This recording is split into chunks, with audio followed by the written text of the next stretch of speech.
Hi everyone, this Pat here. Today have a barbecue with my friend and my partner.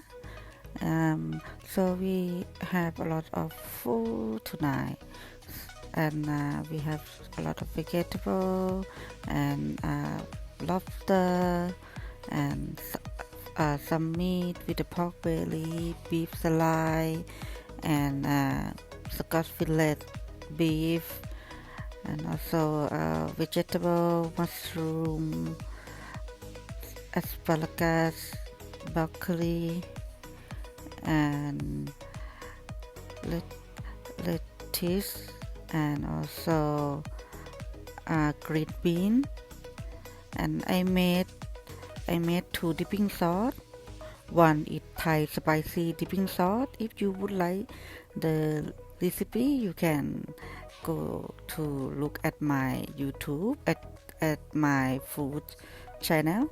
It's called K Food It Happiness. That is where I put almost my recipe there. And the another one is like Korean style, but it's my recipe actually.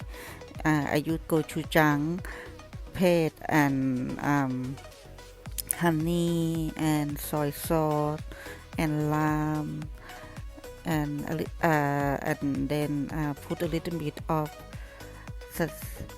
sa- garlic, and you can put some coriander. It's up to you. Yeah, it's really yummy. My friend like it. My partner love it too. And for this time, it's my first time that I had the lobster. I never had it before. Even I'm in Australia for 10 years. Yeah, this is the first time that I actually have it. Yeah, it's so good. I love it. It's very fresh and it's so yummy. Yeah, see you guys again next time.